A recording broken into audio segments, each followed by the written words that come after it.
Today, anybody over 30 can get your vaccine, so get out there and get your vaccine. Policy, Mr. Hancock. Are you worried about Dominic Cummings giving evidence today, Mr. Hancock?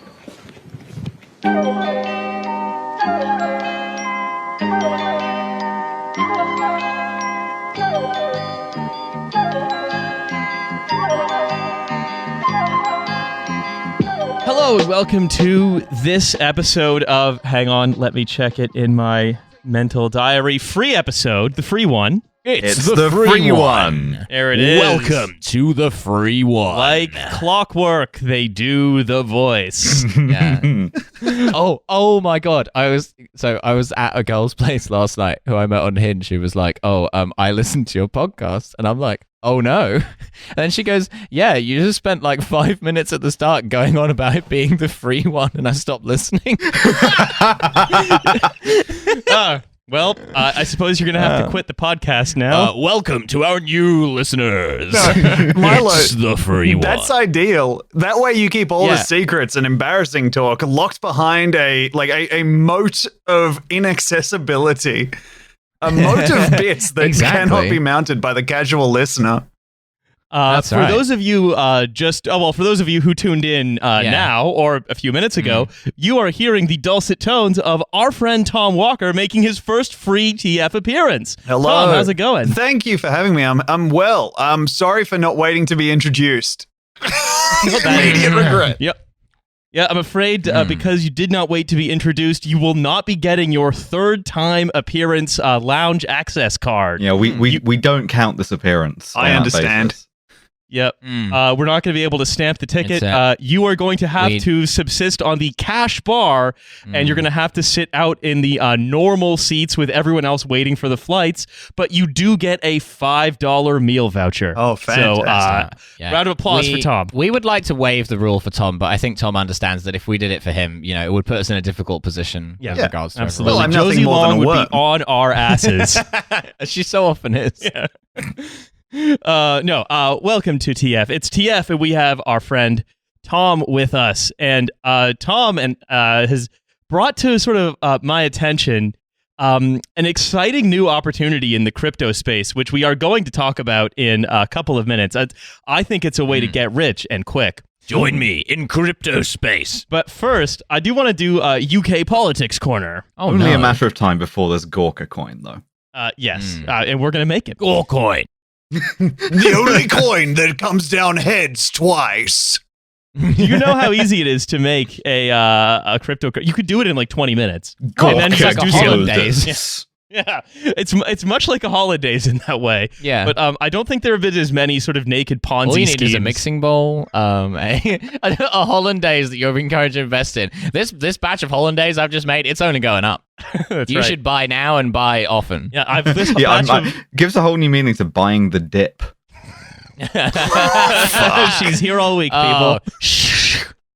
So, basically, for American listeners, Dominic Cummings, the man who realized that Britain was racist, a man who that is his real name. Yes. We cannot stress that enough. That's his main big actual thing. name, Dom Cummings. He had two big realizations. One is British people will push the big racism button if you ask them to, and two, that every insider in Westminster and their sort of media bubble surrounding it is a moron concerned with protecting their phony baloney jobs. Yeah, and who is extremely easy to bully. Yeah.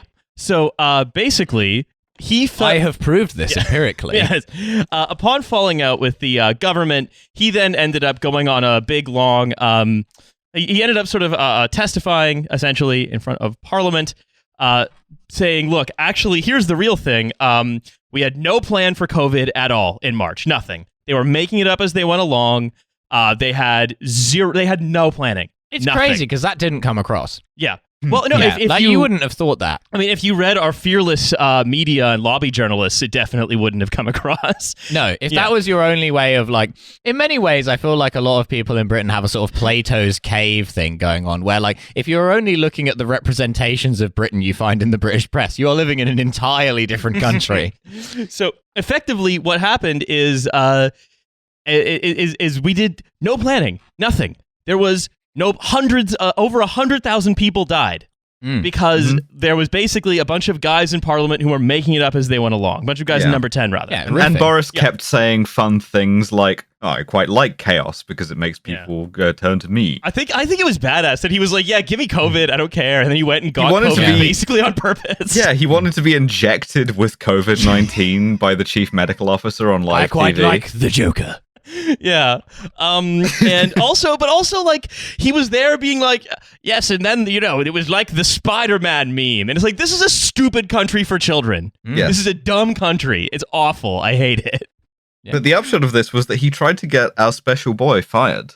Yeah. Oh, well, you can't. No, that is going too far. Because we have, all of us, including Tom, watched the clip of, and I believe we included it as the cold open in the episode, Matt Hancock being asked about this, just grabbing a line from inside his head about taking the vaccine, and then, like a fucking badass, just running away from the reporter. He's Shot Forrest Gump. gently- He's literally Forrest Gump. Like, he is completely brainless. He just says whatever comes into his head, but to the point where it confuses everyone around him so much that he just keeps being promoted. And then he literally runs away.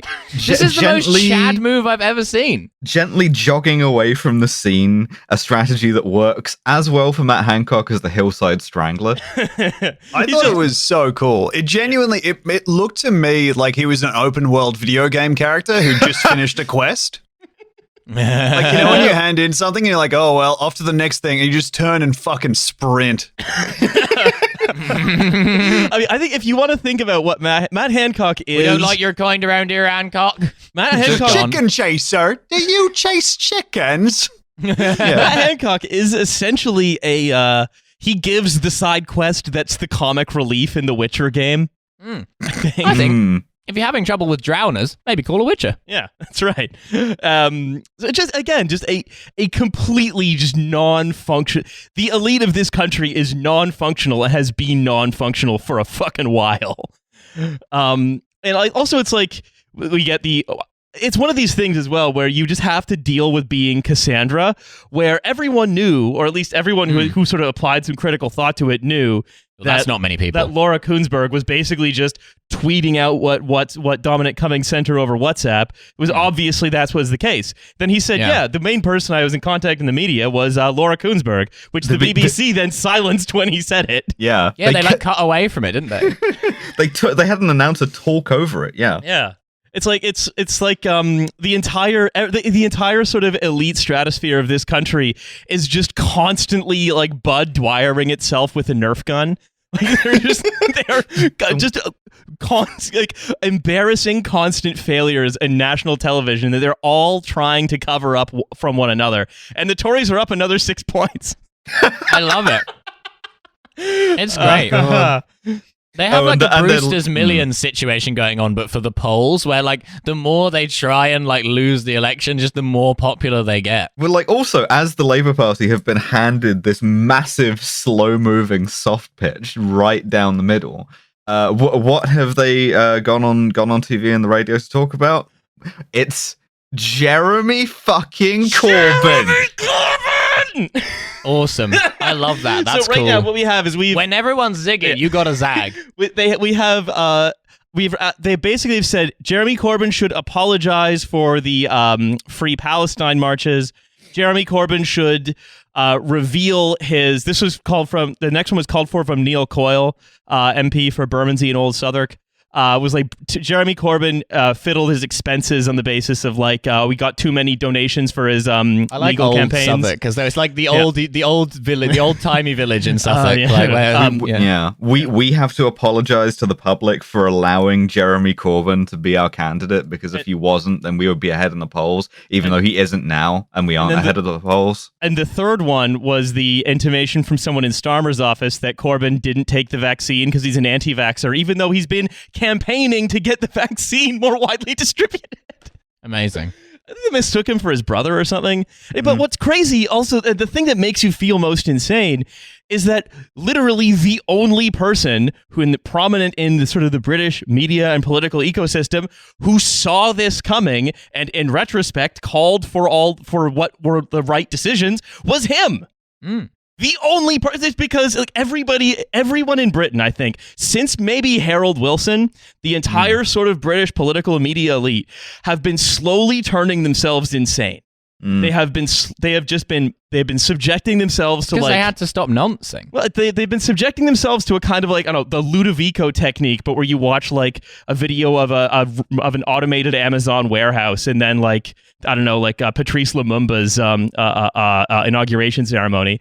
You just get driven slowly insane until basically Jeremy Corbyn was the only sane person left. And so, of course, he was going to be shunned by everyone else. It's because Jeremy Corbyn was too vegetarian to like eat beef burgers in the 90s. That's exactly right. He didn't get mad cow like all the others got. And so now, like, the fact that was basically able to like see like, oh, there appears to be this global pandemic. Perhaps we should lock down. That, of course, the opinion needed to be, ruthlessly suppressed. Of course. Yeah, Jeremy Corbyn should actually apologize, because when he said all of the good things we should do, that is what prevented them from ever being done. As soon as he said, hey guys, maybe we should do this thing, which is obviously a good idea, everyone's like, well, now Jeremy Corbyn said it, so we have to do the opposite of that. I'm sorry, that's the rules. Yeah. We're not anti-Semites here. And so I mean, look, I've been thinking a lot about C. Wright Mills recently, and just this idea where there is in elite policymaking this idea of crackpot realism, where you just turn yourself so insane. He was using it to describe the foreign policy in the 1950s under Eisenhower, where it was like, we need to engineer, in order to keep humanity safe, we need to engineer thousands more nuclear bombs that will annihilate humanity from the world effectively in order to prevent a nuclear, like these kinds of just on their face insane things, but that because they're said by serious people in gray suits, you sort of end up having to do. And it's just this how a whole way of being and seeing the world has permeated every single element of culture and political life on this island, to the point where it seems like anything but a completely bizarre crackpot opinion, anything that it will sort of, I don't know, sensibly, materially deal with the world as it is presented to us, that is, not sort of holed up in this nuanced fantasy land of retail politics, is completely beyond the pale, which is it makes you crazy to live here. It really does. Mostly again because of the BSE. Yes, that's exactly right. That is right. It's just mad cow and lead. It's just this entire island. Anyway, but hey Tom, how's Albo doing? Oh, he's great, brother. Thanks so much for checking in. I know everything about our politics. Nothing about yours, but boy, oh boy, am I well informed. We got a bunch of these guys over here, much like yours. What? You also have guys down there? Oh yeah, all sorts. But hey, all upside down. But guys, nonetheless. Let's stop talking about guys, though. I want to get out of UK politics corner. Tom, you and I sort of, well, you on your stream and me as your loyal member of your chat. Your simp. Yes. Yeah, me as your notice me senpai. I didn't say senpai, I said simp. Yes, well, I said something else. Simpai. Yeah. So when you simp so much, you get a sort of eye condition. Discovered this new cryptocurrency thing called Girlfriend.finance, which appears to be a Belarusian startup aiming to disrupt relationships generally. Girlfriend.finance! Greg is girlfriend, but also cryptocurrency, but actually it's made from potato. Yeah, except the last thing, that's basically what it is. Oh, because potato would have given it too much value. Tom, what's the deal with Girlfriend.finance, and why is it sweeping the nation of Belarus? Yeah, thank you so much, Riley. I'm happy to take this. Girlfriend.finance seems to be a very optimistic and also genuinely, for me, incredibly surprisingly poorly executed across the board idea. The idea seems to operate from two separate attack vectors to the crypto idiot. As far as I can tell, they are an appeal to the simp, as Alice deemed Riley. You will purchase an NFT of your favorite star or model's relationship status. And then you will have a series of numbers that say that you are the boyfriend of Cara Delevingne or whatever. Or you And this is the narrative that they're pushing on their subreddit, which has 3 members. The NFT, you and me are 2 of them. They're pushing it to an elite circle of people. Yeah, me and Tom. Well, 3 accounts, all of them employees, only 2 of them employees. I think one of them is double dipping accounts because Sue8111 and Kitty918 share pretty similar posting styles. Anyway, they made the other thing they're pushing, and this seems to be their final goal, is to supplant marriage by making it in addition to buying a diamond ring, you buy your fiancé an NFT of your relationship. Are you saying that we found something less ethical than diamonds? Yes. We finally found, Alice, a way to create a diamond by shoveling a bit of rainforest into a big fire. We found a way to make the De Beers company look moral. Yeah. They're 2 different kinds of mining. So what they've said is an NFT relationship tokenization for actresses and models to manage relationships with fans. We aim to disrupt the way people relate to each other and the way people manage their needs to belong to each other. It's not perfect, but we don't want to disrupt the basic evolution. There's some fucking Neon Genesis Evangelion shit. We're going to all turn into a big lady. Yeah, pulling at the earth. I'm trying. Are we all? So what I think Alice is going to get the surgery where we all are subsumed into her in a sort of giant trans Megatron. So what I think is very interesting here is that the max supply is 20 million tokens. Okay. So there are, I mean, look. That's as many women as there can be. Yeah. There's a maximum, the hash rate of humanity can produce a maximum number of 20 million women.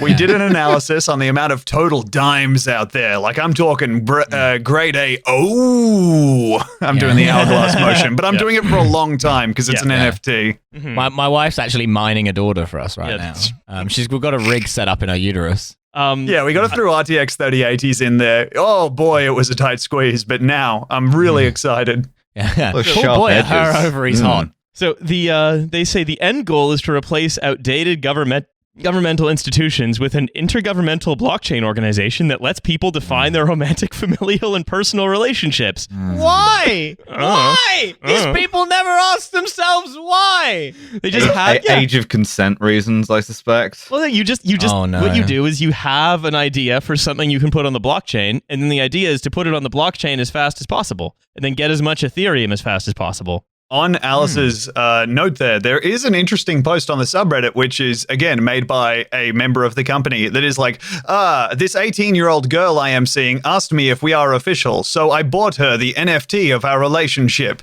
Now, this did not happen, but one day it will. Won't you get on board with Girlfriend.finance? So is this just like... Has one of these AIs that makes YouTube kids videos just become sentient and decided to try to find love? I remember when I get all of my girlfriends to like swap heads. So yeah, it's cool. Also, I'm dating Peppa Pig and also Wonder Woman. Anyway, so there's a graphic here that says actresses, singers, and models sell NFT relationships to fans, and the example organizations are Twitch streamers. So Tom, for example, you can sell an NFT. I've already bought Tom Walker. Well, there's a bidding war. Wait, Tom Walker's my girlfriend now. Well, my NFT is, I sold my NFT to Milo the same way Bart sells his soul to Millhouse. That's right. Well, it's Twitch, YouTube. I'm currently driving a truck over Tom Walker's NFT. Twitch, YouTube, and Instagram are all on there, as are the Grammys and the Oscars. So you could date Oscar from Oscars with an NFT. Yeah, that's right. That's why they finally call got it that Oscars. shiny gold fella. Yeah, exactly. Yeah, that's right. Fits right in there. I've heard of a trophy husband, but this is ridiculous. And now that's fun for everybody.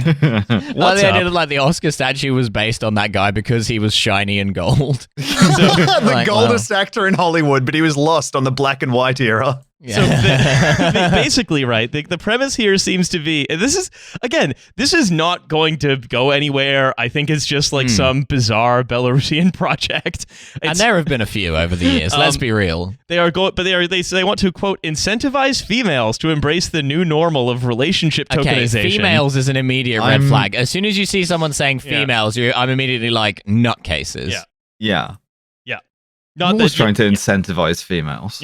we're trying to incentivize females to embrace the new normal of relationship tokenization and blockchain relationship management. Get on board with the future, everyone. Yeah. It's Any here today. females out there want to get incentivized? Yeah. I'm tenting my fingers now. This female dome got me incentivized. Anyway, You receive incentivization. So look, basically the idea is, look, Bella Thorne, for example, she can have her, boyfriend. She can be dating Chet Hanks or whatever in Hollywood. Yeah. But also, you will know that you own her NFT. yeah, you can own one or she could have some kind of harem of guys who are all trading Bella Thorne's. And again, the thing is, because I guess their claim that it's somehow significant is that Bella Thorne would have minted the NFT from her Ethereum wallet. Yeah, So and if Bella Thorne, Is that what they're if calling you are it these buried days? with that NFT, you wake up in the afterlife with Bella Thorne Yeah, that's right. as your servant. But if your That's heart right. if your heart weighs more than a graphics card, then your soul gets turned into an NFT of like Pauly Shore of his no. girlfriend. Oh no. Yeah, sorry Milo, you're going to Shore Town, I'm afraid. Shit. I hope you like the movie In the Army Now. Well, that's not good. Who knew that Amit the Devourer was such a big fan of Pauly Shore?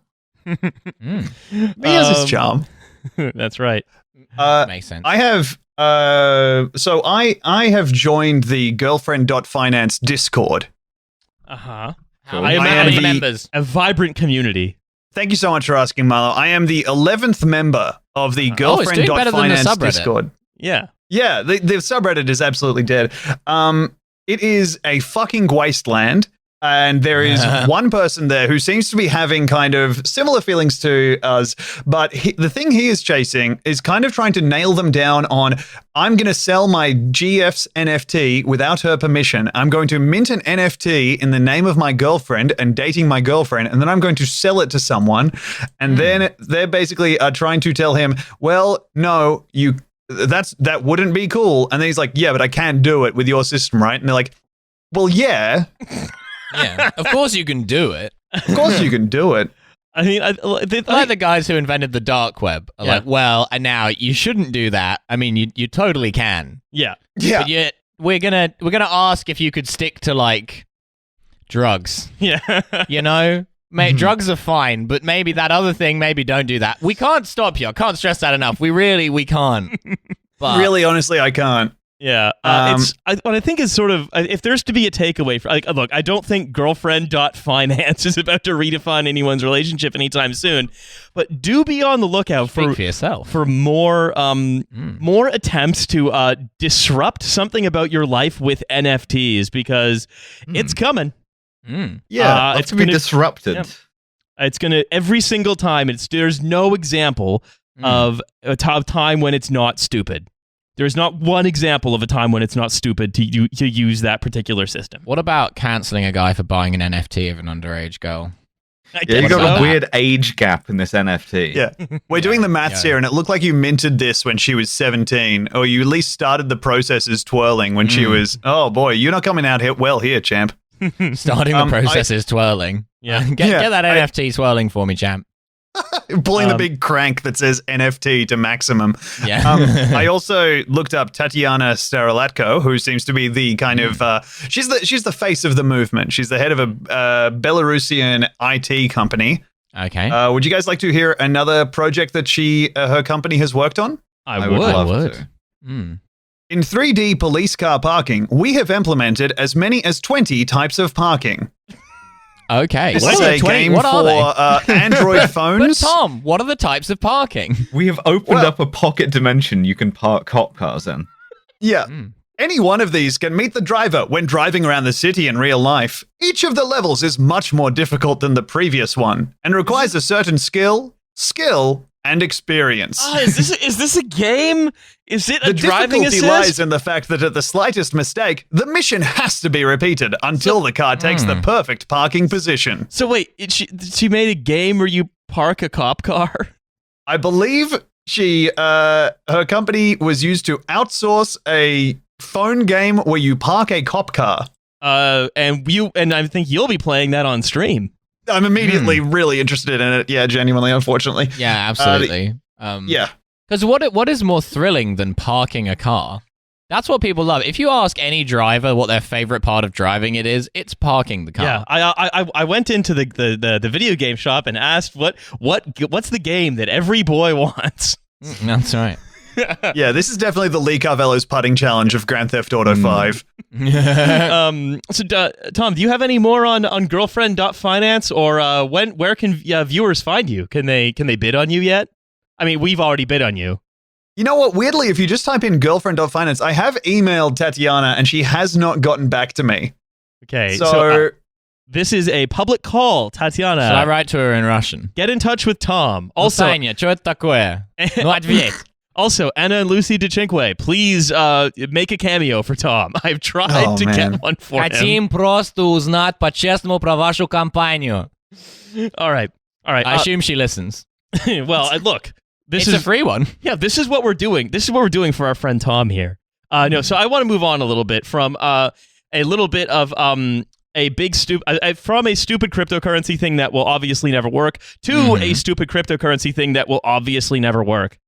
Yet another jarring transition. Yeah, because basically as of the recording, look, cryptocurrency is so volatile that I'm not willing to say what it's going to be doing between when we're recording this and when it comes out.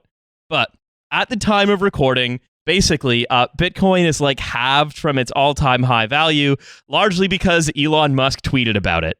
Awesome. He said, we're no longer going to accept Bitcoin for Teslas. This was about a couple weeks ago.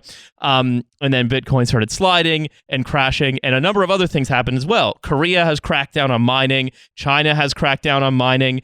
And the U.S. has not cracked down on mining. So I'm just going to, on my little scoreboard here that says President Xi versus President Biden, put a little tick in the President Xi column. Joe Biden does not know what Bitcoin is. That is the key issue there. So what has effectively happened is, that China is like, we're going to, I see a bunch of mining pools are just wasting all this money. We are going to crack down on it. And also let's not kid ourselves. Any intelligence community probably loves Bitcoin. It is free, untraceable money that you can fund all kinds of really dark shit with and not be accountable to any kind of troublesome commission, rather. So wait, the CIA are accountable to the church? Yes. Effectively, right, what has happened is, number one, cryptocurrency, it's an asset class that trades on the basis of its proximity to Elon Musk, how much he likes it, and if he thinks it's epic, which is just great. Also, whenever it's the Elon Musk girlfriend.experience. That's right. Bitcoin is just an Elon Musk girlfriend cryptocurrency. I'm selling this NFT of grams. Yeah. That has made me immeasurably sad. You're welcome. I was unprepared for the gut punch. That's what I'm on this podcast for. Oh, that sucks. Look, this sucks. The other thing is, whenever we talk about cryptocurrency, from now on, I'm going to make a point to cite what its electricity consumption is based on the Cambridge Bitcoin Electricity Consumption Index. As of right now, it is the Netherlands. It is consuming 1 Netherlands of electricity. Yeah, it's not consuming anywhere near as much boot polish, though, to be fair to it. Yes, that's right. Netherlands can't be that. My goodness. It's my goodness, it's a whole freaking country, this thing. Anyway. It's some sort of nether region. I don't imagine it's a whole country. But there are a bunch of things. things. The region, consuming the energy of many, many honks. That's right. That is right. There are many things that have happened as well since then. So the day after Elon sort of said he was no longer thrilled about Bitcoin, as we mentioned last week, the US dollar tether asset mix was revealed to be like crisp packets, a few discarded soda cans, several BAL, just nothing really. Anyway, and also don't forget Tesla. Their profit last quarter was just selling Bitcoin. That's what they made money doing. It's a car company. And that's how you make money when you're a car company, is you buy Bitcoin and then you tweet about Bitcoin being good and then you sell the Bitcoin and then you say Bitcoin's bad, actually. No, he still has a lot, so it might make a loss on it. But yeah, I don't know why he said Bitcoin was bad. I understand why he said it was good. If I think he's doing cock and Bitcoin. ball torture, but to like a big number that he has in a bank account, and he likes to hit it with a tweet every now and again to make it sting. Coin and bit torture. Yeah, there's a there is an explanation for it, I think. I mean, look, I don't know for sure, but I'd imagine if you're someone who likes to buy Bitcoin and your tweets can change the value of Bitcoin, you want to buy some Bitcoin, you might as well tweet and then buy Bitcoin. If I was to be a betting man. Yeah. So anyway, what all of this, the end result of all of this is basically that, like, with the China crackdown as well, like having the value, basically means that the logic of cryptocurrency, when its value goes down, means it's easier to mine. Yeah. So it's more complicated than that, but like let's just sit with that for now. What's happened is they've now created, it's not just Musk, but Michael Saylor and a number of other sort of rich nitwits have created something called Saylor. Yeah, he's the Mr. Dr. Mike Saylor. He's the CEO of MicroStrategy, a company. CEO of MicroSaylor. A company. No, MicroStrategy was a software company that realized it could make a lot more money just by holding a lot of Bitcoin rather than doing anything. Yeah, which is what the normal does. business of boats. Yeah. Yeah, that's right. Yeah. Anyway, so what's very interesting in this bottle is a very small strategy. What I find very interesting is that what they have done essentially is they've created a mining consortium in America where they're going to like have they're going to regulate Bitcoin mining, but instead of a government, it's these guys. And what I think is very fun about this is this weird libertarian experiment has now basically ended. Yeah, well, it's beginning to reverse engineer something that looks like a central bank.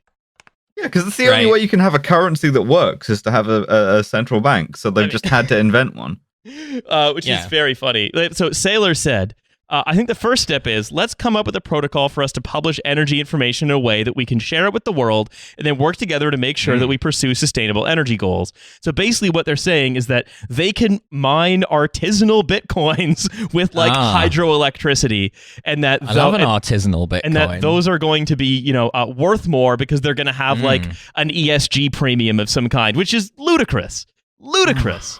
Yeah. But it's again, like there are many steps between this and being a central bank, but having a central governing organization for your stupid libertarian currency is basically like the day in Colonia Dignidad when they realized, hang on a second, we need to get together to club some money together to pay for a water purifier and a doctor and so on and so on. But of course, then Colonia Dignidad didn't do that, and it was a very interesting story of what happened after that. The trouble with all these, which I presume is it was fine. The problem with all these central banks is they're propping up all those pesky age of consent laws.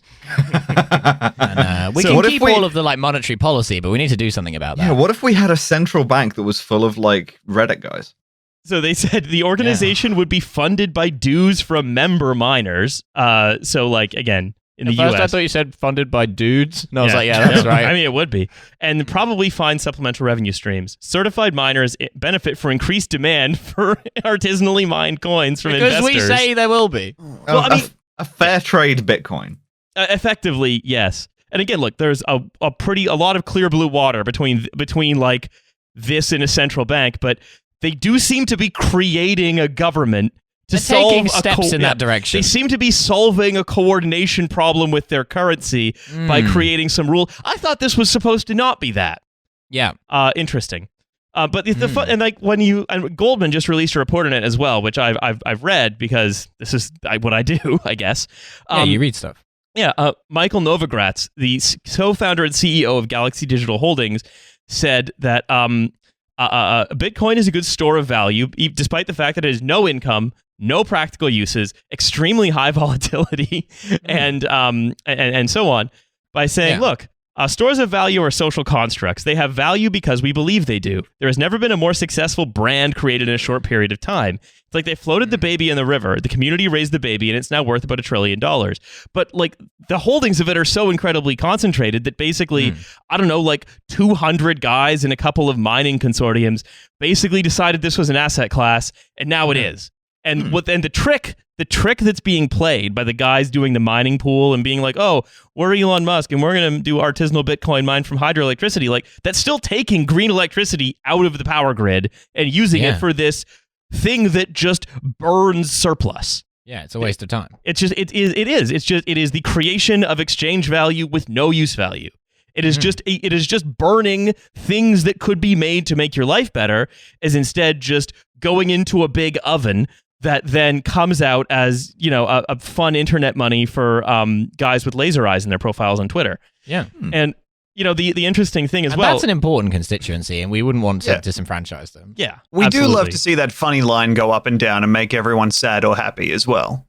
And the thing is, it doesn't. So now, right, because enough rich people have just said it's an asset class, but that's only part one of the trick. Part two of the trick is then jogging gently away. Well, part two of the trick is then saying, creating if almost like the ratchet effect, right, where you create the best possible condition is an environmentally responsible Bitcoin, right? Where now it's like, well, you can have the irresponsible Bitcoin in China, or you can have the responsible Bitcoin from here, but there's no version of the world where we don't just burn all the excess energy that could be going to literally fucking anything else. Yeah. The entire thing.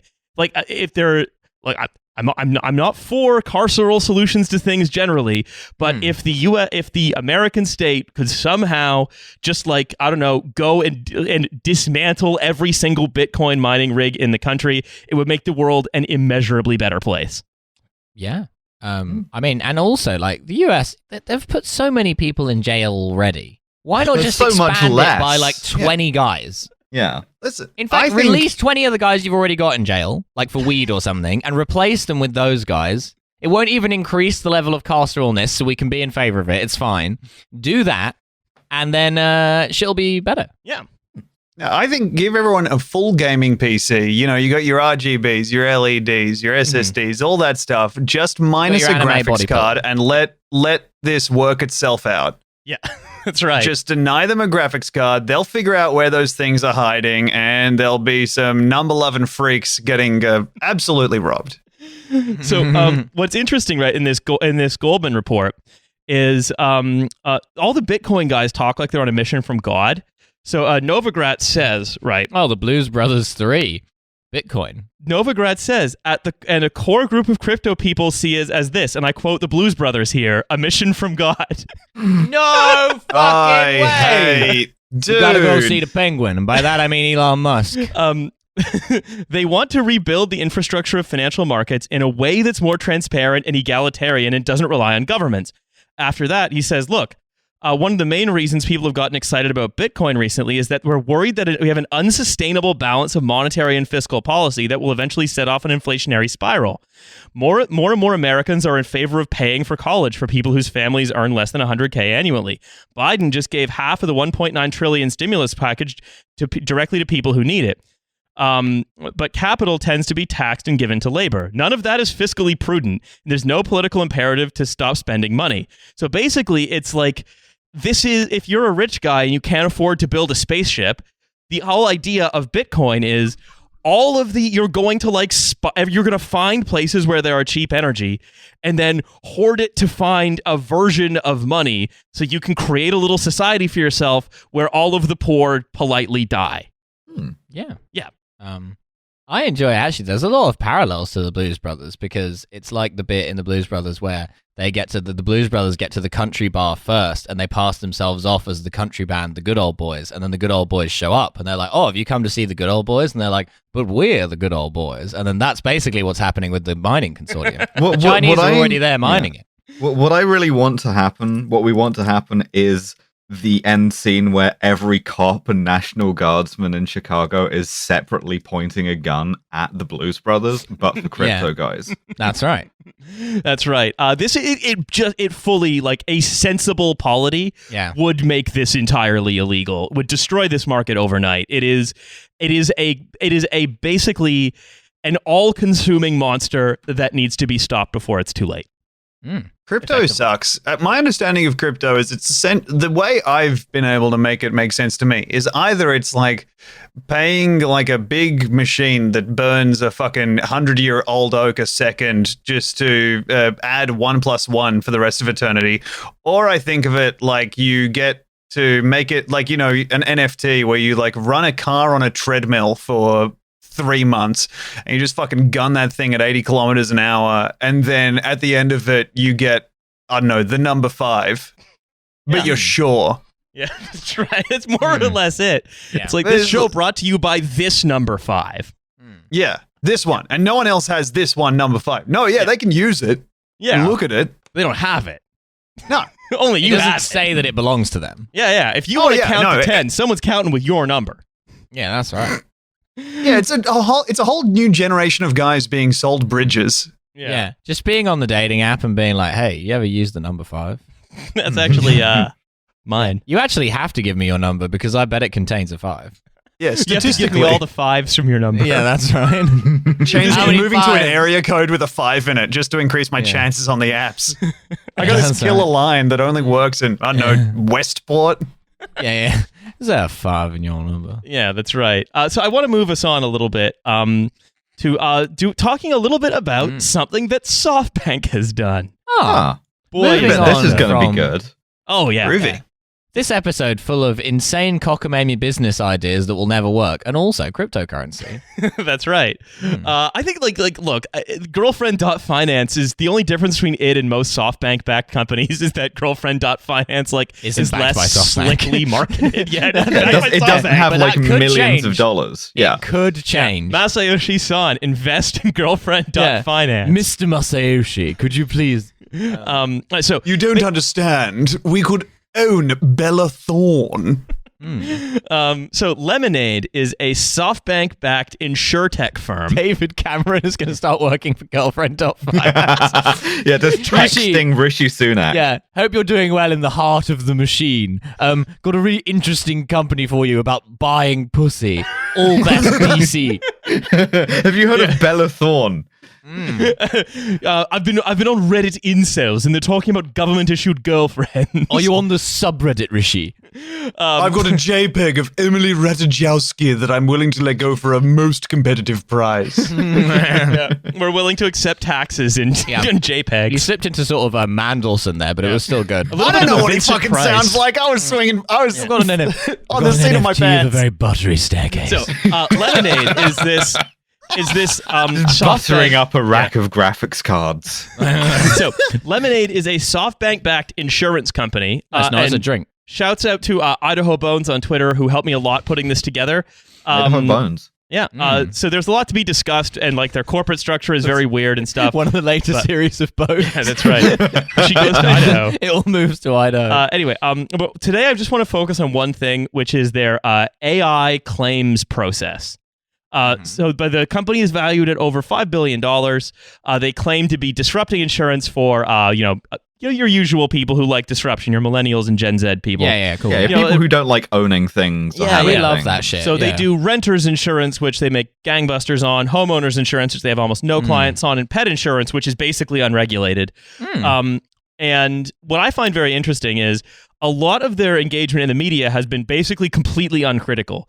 So the following is a Guardian headline from a couple of years ago, and it wasn't like Guardian in partnership with Lemonade. This is just a Guardian article. Okay. How artificial intelligence could help make the insurance industry trustworthy. Oh, great. NYC-based Lemonade hopes to reverse the poor reputation of insurance companies by using technology and behavioral science to appeal to younger customers. At least get paid for this if you're going to do it. It's the same article. So how does this work? Is this like they send one of those Boston Robotics dogs in to like kick your car in the tires or something? Yeah. What's going on? They put the racism on a computer, which makes it like good. So anyway, They basically made a little oopsie on the internet where they accidentally admitted that they use AI profiling for claims, people who file claims. Yeah, and then they did a fantastic post afterwards where they were like, "We do not do phrenology, 1 of 4." Yeah. So Lemonade, they say, in the original thread, is built on a digital substrate using bots and machine learning to make insurance instant, seamless, and delightful. Shut the fuck up. God damn it. Can't get enough delight in my insurance. So they said where customers usually have Never to fill have in enough precision in your soup. 20 to 40 questions on a normal application, Lemonade announced basically that it's like, yeah, we actually have an AI chatbot that collects as much as 1,600 data points from a single video of a customer answering 13 simple questions. Yeah, but the problem is that 1,200 of them are skin color. Yeah, well, I feel like this also, even if it isn't racist, this feels like when you're in a bad relationship and you have a conversation with someone and they get angry at you because you're both angry at the person that you're believing the other person to be. You know, you just lack. You're like, oh no, I'm happy with my insurance, and the AI somewhere will just be like, that's a risk. This person is absolutely going to take their own life. So here's the thing, Alice. To your this AI keeps saying I'm suicidally depressed. Where is this coming from? So, Alice, to your point, that you say, yeah, it could very well be a phrenology app, but I think looking at their loss ratio and stuff, it's much more likely that this is nothing. Oh, it's a phrenology app that doesn't work. Yeah, that it's a phrenology app that doesn't do anything. Because there is so much bullshit just in those couple of claims. I can't believe they've besmirched the noble name of phrenology by not implementing it. So, the least you can do is code the calipers. For example, the amount of information you're allowed to actually use in underwriting an insurance claim is very, very limited and very, very regulated. So, there aren't 1,600 data points you could use. There are vastly less. Most of that information they're collecting is for marketing.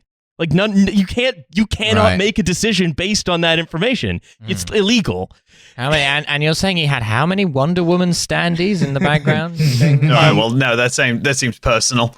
And they also say our AI analyzes videos because when you make a claim, basically they use behavioral science, and they have a Malcolm Gladwell that works for them. Awesome. Who was actually people. Steven Pinker. Well, he was like, actually, people don't. He has a book called the Trust Equation, and it's or something like this. I like how it's a Malcolm Gladwell. He's just reproducing himself. Yeah, you've got the Ukraine and you've got a Malcolm Gladwell. It's called Dan Ariely, and he's always giving TED Talks and writing bullshit books, the kind of book we would read with Felix. Dan Ariely.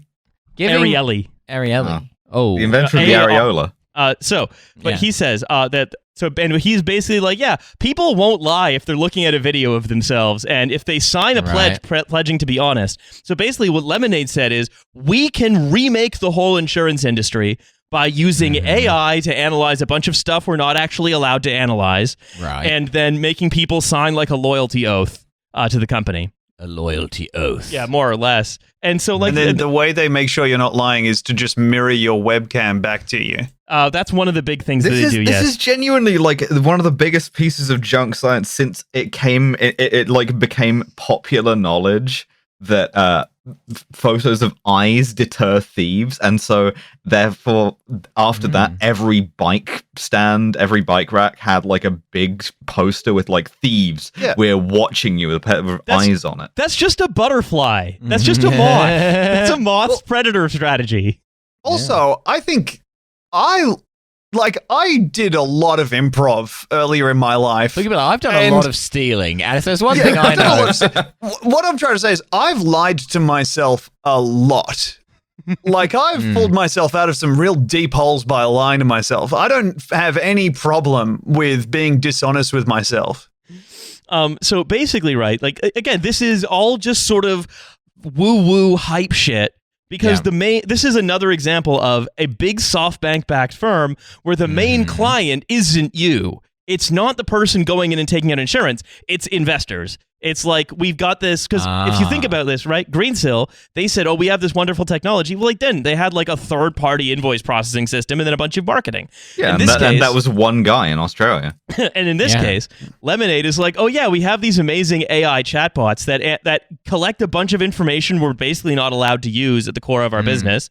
And then our AI fraud detectors actually, like, they, when accused of, but hey, that's phrenology, they were like, no, they don't actually make any important decisions. No AI makes an important decision by itself. And no, we kept trying to remove that, but it's just hanging around. Yeah, the AI does nothing. It does nothing. No, I promise. It's just hello world, and then we put some calipers in there. I don't know. We don't know how to stop it from telling us you're black, but it doesn't do anything. Our AI may have called you the N-word, but I promise you that made no effect on the. And so, it was doing it in the Chinese way, where it's pausing. And so, basically, right? It's like anytime you see a company saying that they're doing AI recognition or any kind of AI processing, AI emotional recognition through nonverbal cues, chances are it's not even phrenology. Chances are it's just bullshit. It's just nothing. It's just scams. Yeah. And because then they said, oh yeah, our AI is non-deterministic and has been shown to have bias and so on and so on. That's why we don't let AI perform deterministic actions such as rejecting claims. We've put the AI on light duties and it's going to have to attend mandatory training. But the funny thing is, if you look at their S1 form, which they filed to go public, they said that the core of their business is their AI algorithm.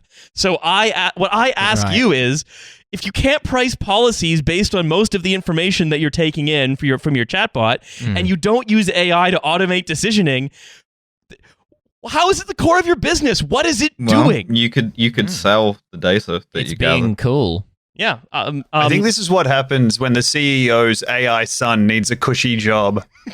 This is like a version of Her where Joaquin Phoenix actually did fuck the AI, and this is their kid getting a do-nothing job at Lemonade. Yeah, they've given the AI a Flintstone phone. It's that Lemonade's customer base is investors, not you, and investors are children who like jingling keys, basically. Apparently so, yeah. Very funny. And also their claim, by the way, that like you're able to use AI to like revolutionize insurance. I looked at their actual and again, this is where I thank you to Idaho Bones for your help. I looked at this and it's like, yeah, they claimed it was 71% loss ratio, which is like the benchmark for the industry is like a competitor of theirs would make 31%. A benchmark is like 40 to 70%. It's how much money you lose on claims, basically. Right. They're at 71%, but they're still a young company, so it's like that gets down over time as you get better information. But like they just neglected to include natural disasters in that because it was unusual. Yeah. You're an insurance company. Yeah. Well, you don't insure for stuff that doesn't usually happen. Yeah, That's not what insurance is for. So you buy insurance against stuff that happens all the time. So they claim like that they have a 71, and in their Twitter thread, they claim they had a 71% loss ratio, where they were like, wow, this is amazing. This is half of what it was. But if you add in the number that they lost in the Texas snowstorm, which their 10Q form, which their quarterly financial report did, it climbs to 120%. This is extremely high. This is very high. Hitting my robot as it continues to hand buckets and buckets of $100 bills to the people with policies. Just hitting it with a broom, but you can't overpower it. Yeah. So it's like it's not even that this thing is racist.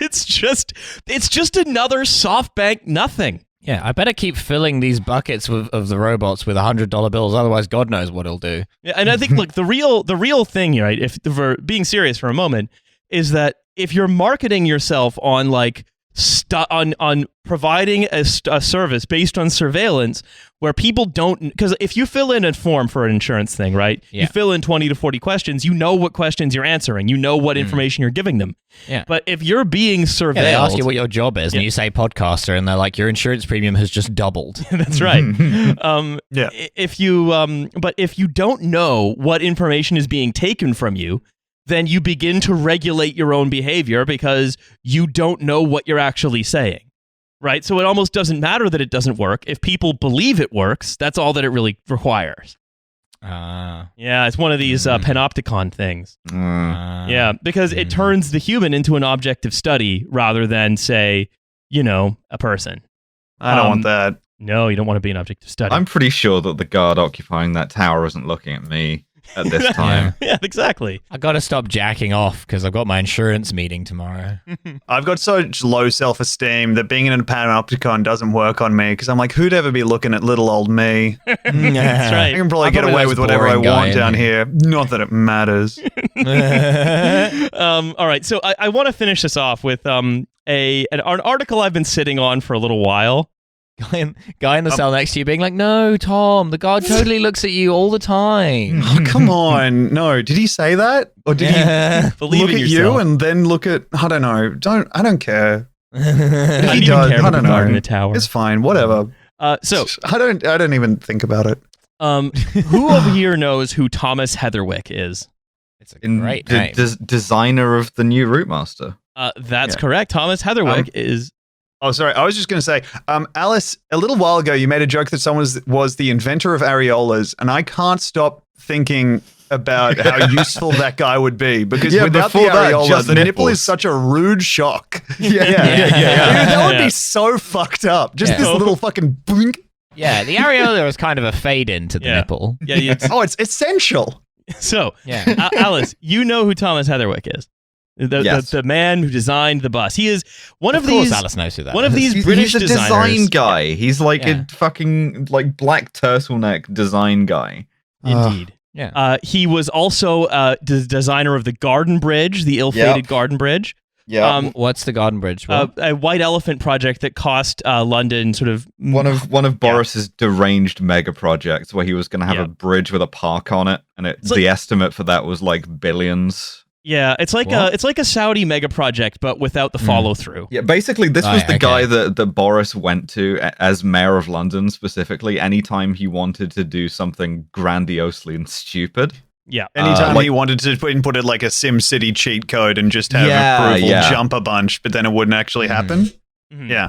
Right. Indeed. Is this in the same ballpark as like the London Eye? Is that big wheel you guys love so much? Kind of, except those were like PFIs, whereas this is like public stuff that Boris was trying to fund. Yeah. Cool. Mm. And it So- was just designed by this one guy. Heatherwick also basically is involved in creating sort of large white elephant projects in New York City as well. He built a $200 million escalator to nowhere. Yep. Amazing. The suicide escalator. Yeah, it's a large circular honeycomb escalator that people kept jumping off, so they had to like hide it from view. But it's the most expensive sculpture ever made. Your public art makes people Awesome. kill themselves on it. Weird. Great. Yeah, that's actually part of it. That's not a great review, if I'm honest. This if is that happened reminded at me. one show, you'd probably get the person to He- quit. Also designed the 2012 Olympics opening ceremony fire cauldron. Oh, great. Well, it was a good cauldron, to be fair. If I needed a fire cauldron, I would go back to him. This just reminded me a while back. I was in Brighton, my most hated city in the United Kingdom, as regular listeners to this show will know. And British Airways have been involved in a PFI there to build a sort of London Eye type thing. But instead of it being a carousel, it's like you get into like a big like pod, and then Well, that's been there for a and while. it goes up a big like pylon right to the top.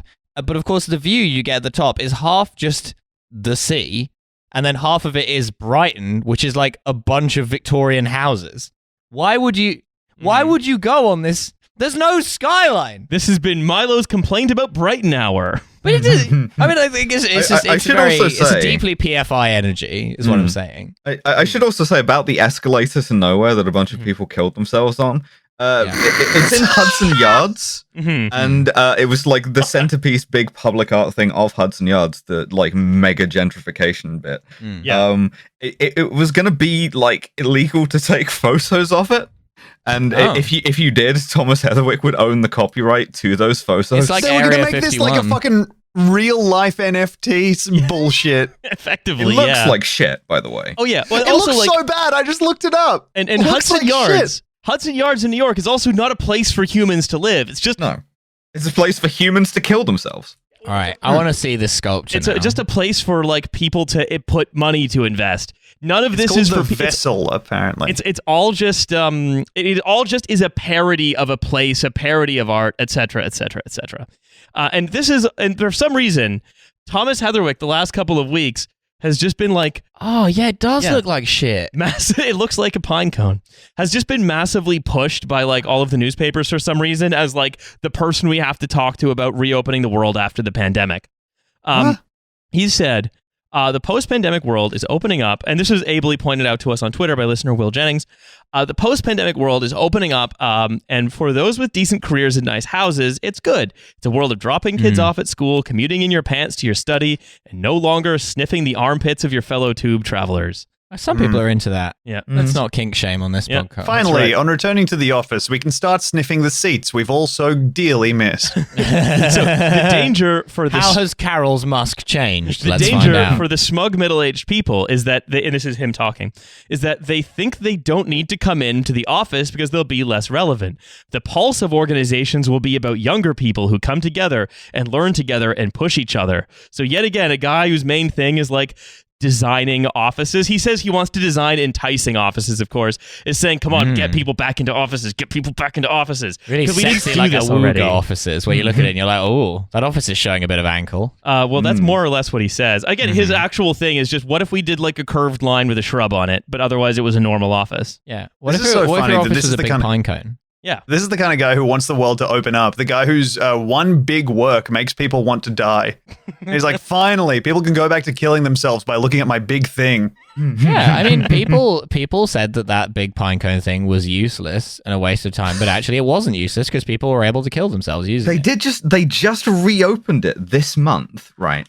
After people kept killing themselves, and now the way that they've solved this is they've put up some signs saying, hey, don't kill yourself, and you're not allowed to go up it alone. You have to have a buddy to go up the fucking escalator to nowhere, who is presumably deputized to stop you from fucking killing yourself. I mean, that is an easy way to start an unlikely rom-com. So It's people like finding being each in the other for the service. KGB. Like your partner is just constantly checking up on you and reporting back to the central committee. So what I find funny about this, right, is this guy, right? That guy, the guy who did that, is now basically just being asked by every major media outlet in the country what he thinks we should do about returning to, like, cities. Well, we should have a buddy system. He said, you may have seen him last week talking about a new car he designed that sucks pollution out of the air.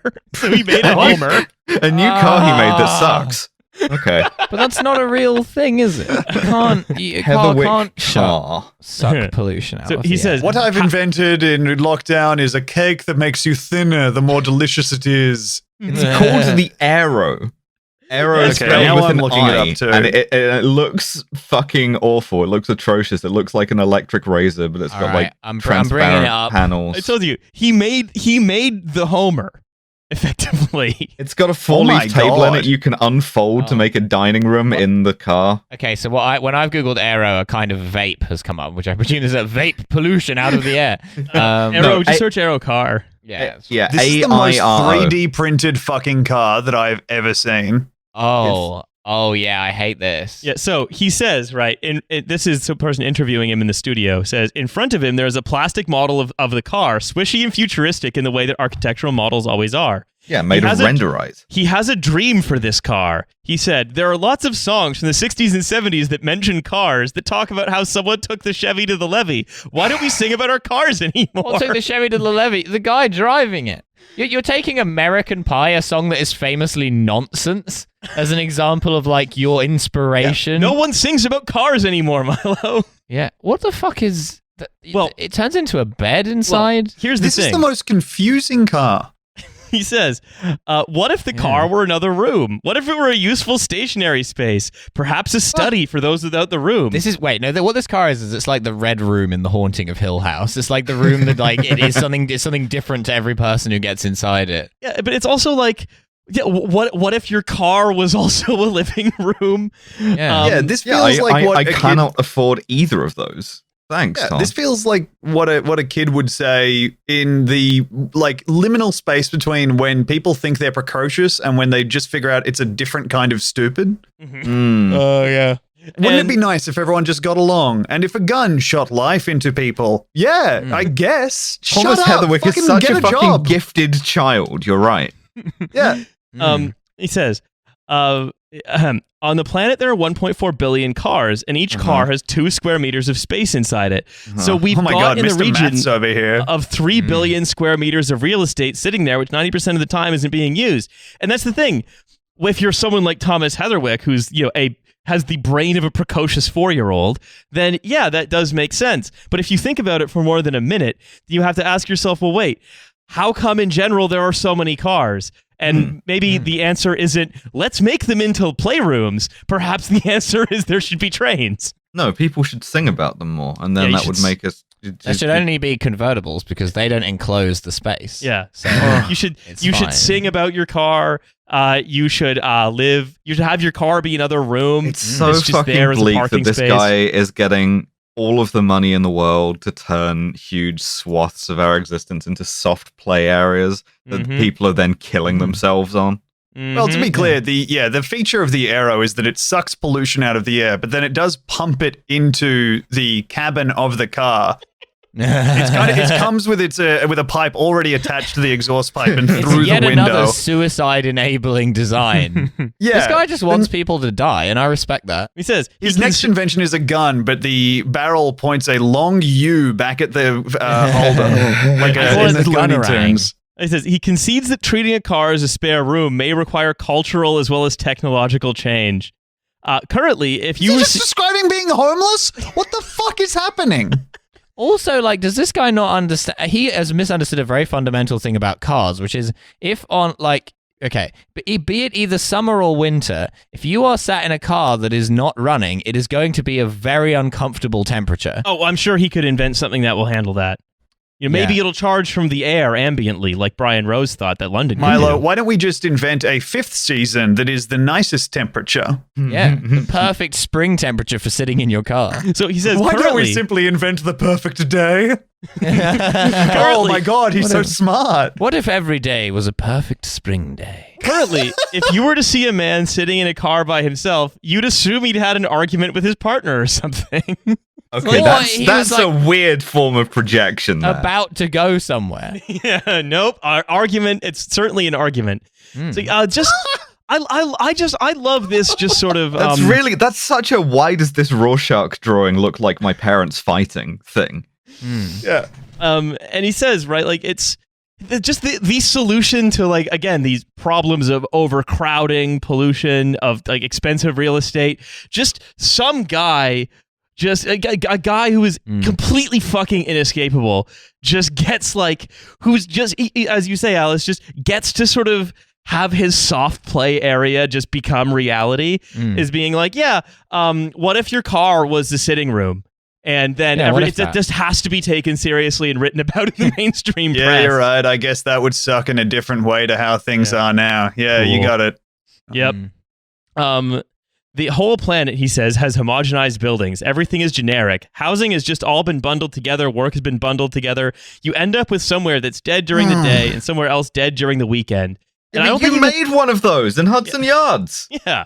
And I don't know if you could, like, solve that problem with, like, whimsy. I think that's more of a political economic one.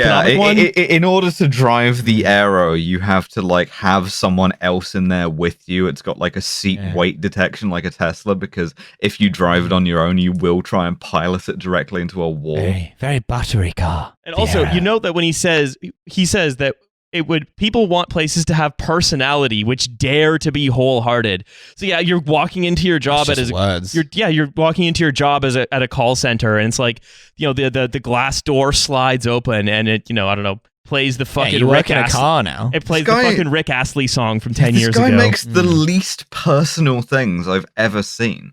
Yeah, he just makes these, like, sort of like the Minority Report car or whatever, and then being like, yeah, this is actually humanistic. And see, look at this. We have, as you walk into your gig economy job as a telemarketer, you walk past a curved shrub and you are enticed back into work. It's just such cockamamie. He made the Awful. New Route Master suck, and that's not an easy thing to do, because, like, the design there is, it's a bus, but it has an open door at the back. Mm-hmm. And he found a way to fuck that up and give everybody heat stroke in the summer on the upper deck. Yeah. Mm-hmm. Yeah, cool. we love our inescapable failures here in Britain. We love giving them just infinite amounts of money and allowing them to reinvent cities as more wholehearted, whatever the fuck that means. This guy fucking rules. I've got to, like, just in terms of his commitment to like slowly but steadily cause harm. Like just steadily working his way up the ranks of the supervillains. He's the Joker. He's great. Right. He's inflicting steady amounts of psychic damage on the populace without them even knowing. Why kill them when they'll do it to themselves? That's right. With this stupid ass car that we've reimagined as a living room. Thomas for some reason. Jokerwick. Have you ever been on a bus and it's been very hot? I'm like right. a dog chasing an arrow. I wouldn't be able to fit in it if I'd caught it. The Anyway. car does look like shit. What does a dog need an office for? I know we've been running for a little while, and I think it's getting a little bit late down there in Australia. Ooh la la. So Yeah. Oh shit. 2:53 a.m. I think I'm going to bring us to a little close here and say, number one, Tom, thank you very much for coming on today. Hey, thank you for having me. It's always a joy to learn things and then be very glad that I spend the rest of my life not learning them.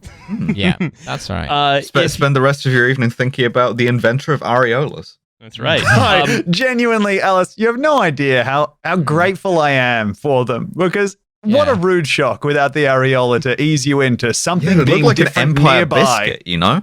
Yeah, when you look at the areola, nothing you're like, oh, I know flat. what's coming up. Yeah. I'm getting ready for you, you little Eases scamp. you into it, yeah. Yeah. Once you reach the areola, you know, sooner or later, So you're going to hit some nip. I want to say also, make sure to follow Tom on Twitch and watch his many fine Twitch streams.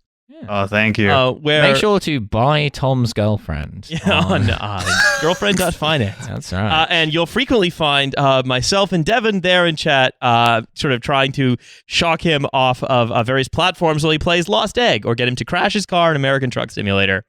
I play a bunch of bullshit games. That's right. But it's fun. So do that. And don't forget, we have a Patreon, $5 a month. You get a second episode every week. So that is a pretty good investment if you want to spend money it can to only go up in value. Exactly. If it is worth about as much as Lemonade. Yeah, you can buy an NFT saying I'm your girlfriend. Yeah. Yeah, that's right. all the bonus episodes are actually generated by an AI. We have no involvement in them whatsoever. It's that's a deep right. fake. Anyway, this week, we are doing the second installment And also this year of technically. our Years and Years watch series Called Weeks and Weeks. called Weeks and Yeah, Weeks. that's right. Yeah. So do stick around for that. Anyway, we will see you in a few days in the bonus. Later. Bye-bye. Bye.